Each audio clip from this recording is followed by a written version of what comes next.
And I see this as a great opportunity for the Democrats to show the American people they are here for making people's lives better. This is a huge opportunity.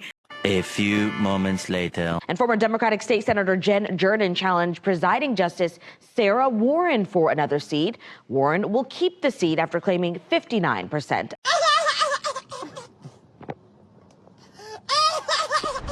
So we certainly said our piece yesterday on Thomas Massie, but I'd now like to zoom out and discuss some of the nationwide election results that also took place this week, because this needs to be talked about. If Massie's defeat was a microcosm of where the voter base and the country actually are in reality, not what terminally online influencers try to sell you, but, you know, the real world, the real voters with actual Americans, then perhaps the nationwide trends could be described as a megacosm. To say that Massie's defeat was not some random fluke, we're watching the same lessons play out time and time again, and I don't know how many times the demoralization agents need to be proven wrong about this. Conclusion number one, first and foremost, the takeaways here. Trump's firm control over the Republican Party is not going anywhere. He's still the leader. The voter base still listens to him. No matter how much mainstream media and social media have collectively tried to run this psyop against you that MAGA is dead, the voters are revolting, Thomas Massie is becoming the new ringleader of the right wing. Well, not only did that not materialize in Thomas Massie's district, it didn't materialize anywhere in the countless elections that all took place this week with 100% accuracy, and I'm not exaggerating that. Trump is winning every single time, but supposedly the Republican voters want to replace MAGA. You know, they're all leaving. They want someone new, or they want either the Indiana Mike Pence rhinos, they want the Thomas Massies of the world. Not happening. But then secondly, we of course were also told by Massie supporters last night that, well, you can celebrate this all you want, but good luck in November. You're going to lose because you didn't elect Thomas Massie, to which I say, if we're destined to lose in November, then you guys would have been seriously screwed. Okay, if you think we would lose, imagine how these clowns would actually do if they had to run real elections against serious Democrat challengers on the other side. How terrible and awful that would be. But still, nonetheless, this is not just a Massie talking point. It's general consensus, mainstream media saying it. Oh, Republicans are going to face a historic blowout landslide in the midterms. And I've tried to dissuade people from taking that very demoralized stance before anything's already happened. I've said, look, there are some other signs to say, hold on a minute. And that's also exactly what we saw last night, because there were statewide races in swing states that took place, Republican versus Democrat, conservative versus liberal, and not only did Republicans win, they way outperformed usual special election performance. So this is all putting it together to say, hey, maybe the midterms don't look as bad as we think for a lot of the reasons we are seeing right now in the primaries, that support for Trump among the base remains strong, but also when it comes to just turnout against the Democrats, something our voter base has historically struggled a lot with, we're getting a lot better at this. It's almost as if, for whatever reason, despite all the demoralization, the right-wing base is more motivated than they've ever been in recent memory for an off-year election. So let's talk about all of this, guys. Results out of Georgia and a lot more. First, though, do us a favor. If you enjoy our content, make sure you hit that like button down below. Subscribe to the channel if you are new. That is the best way to support our work, and it also ensures that you can stay up to date with all of the latest news and coverage. And that said, let us just start here by pointing out, as of last night's May 19th primaries, Trump's endorsed candidates went a whopping 37-0 last night. That's right. 100% of the candidates he endorsed, not just Ed Galbraith against Thomas Massie, but all of them collectively had a perfect night across multiple states that included Pennsylvania, 10-0, Georgia, Alabama, Kentucky, Idaho, Oregon. In every single case, Trump's endorsed candidate won. But of course, these people are telling me that he's lost control of the party, right? He's very unpopular. The voter base all left. Well, I don't know where they've went, supposedly, but, you know, you're seeing this happen time and time again, almost as if he's stronger than ever. But, okay, it's one thing to say we can beat up the rhinos and losers within our own party.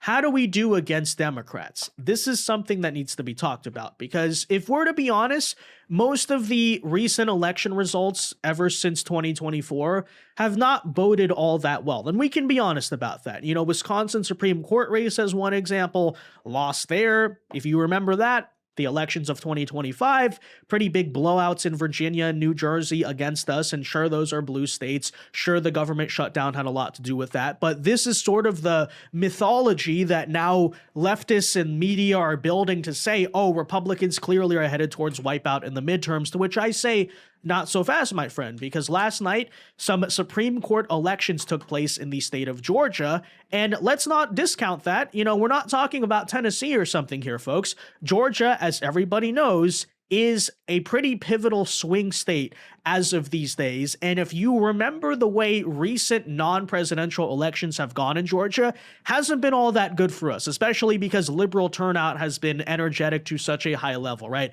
Think about 2022. Think about the runoffs back in 2021. This state, honestly, pre-2024, I kind of had an idea in my mind was almost cursed to an extent. But suddenly, right, last night you would think, okay, so you have that going on. You have Democrat energy very high in general because they hate Trump. But specifically, we were also told that the redistricting stuff taking place across the South was going to backfire. Even the Rhino Republicans were warning us, oh, the black voters are going to surge. They're going to turn out and Republicans across the South are going to be in serious trouble. Well, turns out that was not the case. Both Supreme Court seats that were up for grabs last night in Georgia, guess what? The Republican won in both instances. And in one of those two elections, it was not even particularly all that close. Take a listen. The results are in for the race for 2 seats on Georgia's Supreme Court. Let's take a look at the race between incumbent Justice Charlie Bethel and trial lawyer Miracle Rankin. It's been called for Bethel, who claimed 51% of the votes. And former Democratic State Senator Jen Jordan challenged presiding Justice Sarah Warren for another seat. Warren will keep the seat after claiming 59% of the vote. Yeah, so unsurprisingly, Democrats are already rushing to make excuses about this, likely because it undercuts their narrative of a historic, gigantic blue wave coming in the midterms. So let's first of all establish that you can't say this race is meaningless or it doesn't matter. Obviously it does. And it matters actually a lot more than these random special elections for a state house seat where Democrats overperform and you say, look, that's proof there's energy on the Democrat side. No, this is a statewide race, so you have a wider sample size. It's taking place obviously in not just a swing state, by the way, but Georgia very well could basically be the bellwether in a sense of the 2026 midterms, because not only do they have a governor's race taking place, but that Senate race may literally go down to decide who actually controls the U.S. Senate as a whole. So yes, this is very important. Yes, Georgia in a sense is almost the state to watch going into 2026, and it absolutely does say something that Republicans who have historically struggled in Georgia when Trump's name, especially in recent memory, has not been on the ballot, just won, in some cases dominated and overperformed. And even in the Bethel versus Rankin campaign, where, you know, they did the thing, try to run a black woman to get black support, they, you could say in a sense, tried in this election, still, Republicans came out victorious. It's something to consider, certainly. And likewise, you know, another excuse we're hearing from their side is that, oh, well, it was a nonpartisan election, which is to say, much like if you remember the Wisconsin Supreme Court race, on the ballot, there's no formal R or D next to their names, but one candidate obviously is endorsed by Republicans, the other's endorsed by Democrats. You have the conservative judge and the liberal judge. To which I say, though, okay, fine. Then why did you celebrate the Wisconsin race if that doesn't matter, right? Just because it's not R versus D, just because it's officially nonpartisan means there's no partisan conclusion to it. Obviously, that's ridiculous. And then, of course, the other thing they're trying to argue now in retrospect is, oh, they didn't even try, right? We just didn't care about this race, and that's what happened. Well, I would point out as one example that none other than Barack Obama was sent out to campaign on behalf of the liberal justices in Georgia, in fact, even saying the following, right? The decisions made by state Supreme Courts touch every part of our lives, and that's especially important when voting rights and basic freedoms are being challenged. And so he went out, of course, to endorse Miracle Rankin and Jen Jordan to Georgia's Supreme Court. And guess what happened? Trump's endorsements won, Obama's endorsements lost, and now in retrospect, hilariously, they try to convince us, oh, we didn't care about the race. We weren't trying. Yeah, sure. Whatever you say, buddy. Now, that said, what do these results mean for the midterms? Because clearly they mean something, and Democrats, no matter how much they deny it, absolutely do understand that. By the way, control over the state Supreme Court, as one example, affects things like redistricting. So, yes, Democrats care. There's a reason Obama came out and endorsed, and yes, they are defeated here, even if they want to pretend like it's not a big deal. And by the way, it's not a sign of something bigger. So, let's talk about that. Because, okay, we can have a fair assessment and say that absolutely Republicans are fighting an uphill battle going into the midterms, and that is not something exclusive to Trump. It's been the trend of the entire 21st century and most of the 20th as well, that typically incumbent parties lose midterms. The only exception there in the 21st century, for example, being 2002, right after 9/11. And there's actually a very specific reason for that. It comes down to voter turnout and energy more than anything else, right? It's a less important quote unquote election. And typically the opposition party, they're angry at the current president. They're angry when they're doing stuff. So, it's just sort of the social backlash factor, basically. So yes, that is true. And absolutely, we are going to have to contend with the fact that, like it or not, Democrat energy is probably going to be high. They have the no kings. They have this garbage. Sure, it might be 30% or so of the country, but those people really hate Trump. That's all true.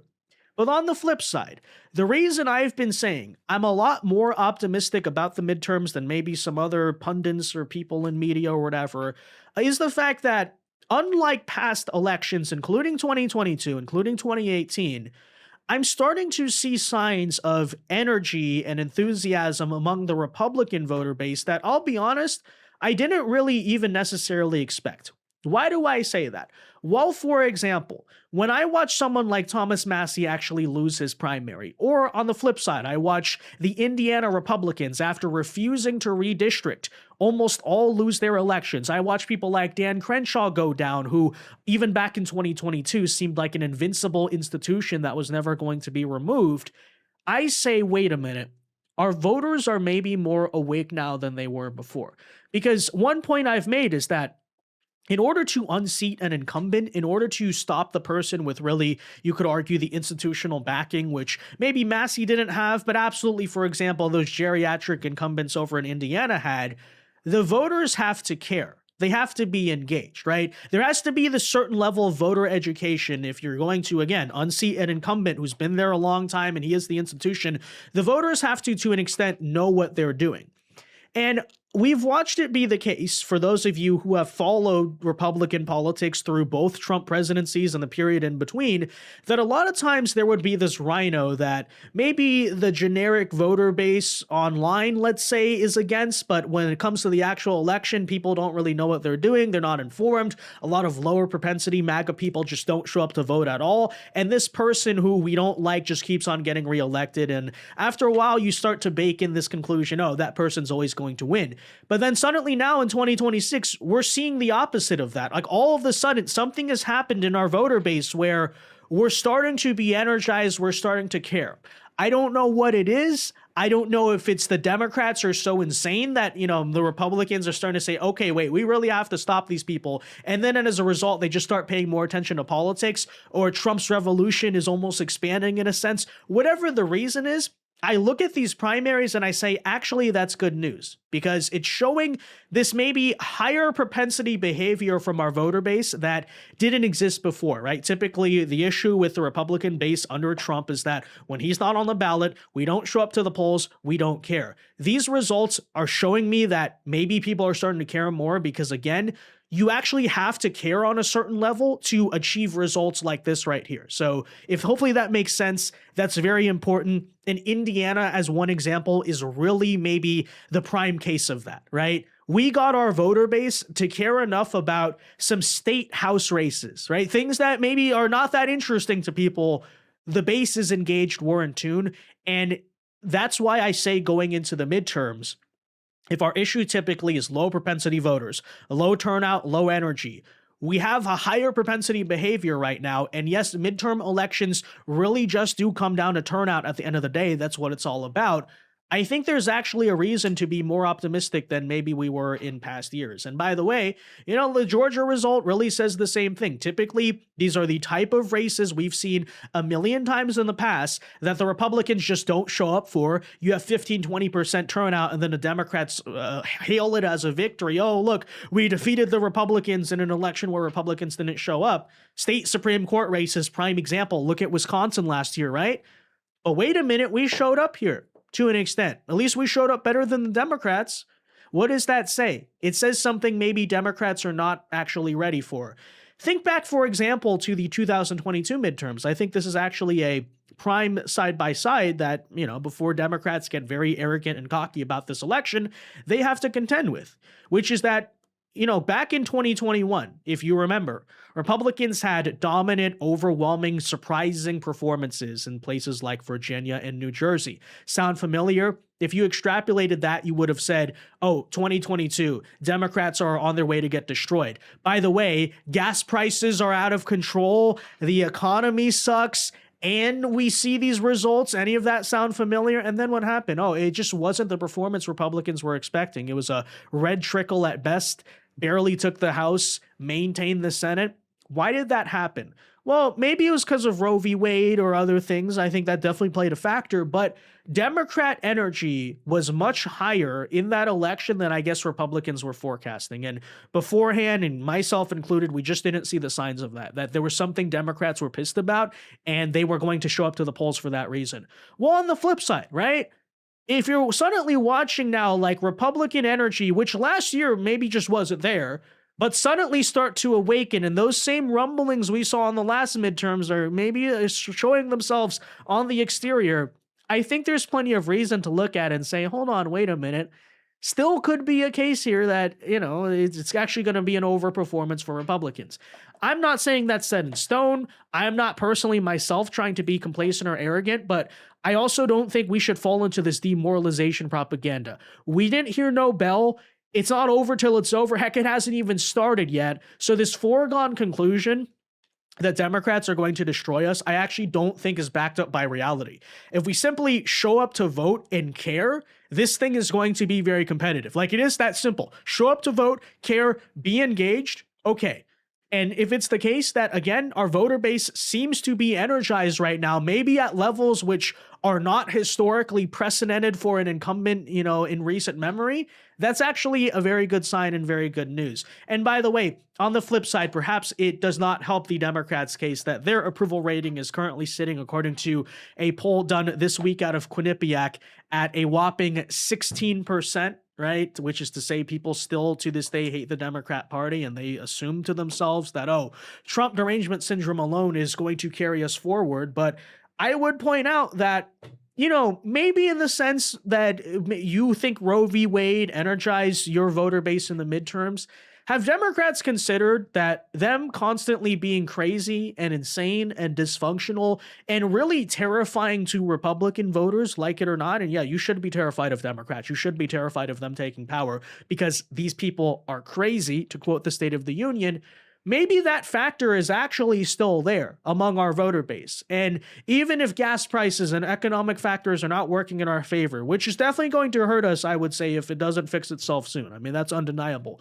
But maybe there's a little more here, as I said, maybe than, Democrats seem to think. Those are just my signs for optimism. So I'm looking at these primaries. Trump's endorsements are winning close to 100% of the time. In last night's case, literally 100%. What does that say? Well, among our voters, among our base, support and energy is still 100%. So that's already an advantage going into the midterms. But then secondly, even when we're matched side by side with Democrats, in statewide elections, we're doing a lot better than we think in swing states. Hey, this all says something. Don't let Democrats get arrogant. Don't let them demoralize you into not voting either, because maybe that's the entire point, right? As I said, it's a psyop. It's the demoralization campaign. All of these people collectively, whether it's a mainstream media telling you the midterms are over, it's no chance, right? That's how it's going to go. The social media actors claiming to be conservatives, but telling you to sit out the election, boycott, or even in some cases, these people are literally saying to vote for Democrats because Trump's movement is over. It's done. Worst president ever. He's failed us. He's betrayed us. It's very interesting how all of those conclusions might be the very type of things that would dissuade Republican voters from actually going to vote in a winnable election and basically just handing that over to Democrats, right? Understand what I'm saying there? So we can't fall into this trap. There are, sure, positive signs for Democrats. I'm not denying that. There are also, though, positive signs that we can put up a fight, and considering how divided the nature of this country is, putting up a fight can literally mean the election goes to 50-50 because the nation's polarized. And look at the maps, by the way. Look at redistricting. Look at even the Senate map that's unfavorable to Democrats inherently. Putting up a fight can mean we literally just win, right? So that's all we got to do. Understand the mission. Don't get demoralized. A lot of good signs, a lot of places for optimism. That said, let me know your thoughts on this in the comment section down below. Be sure to leave a like on this video, subscribe to the channel if you are new, and until next time, God bless and peace.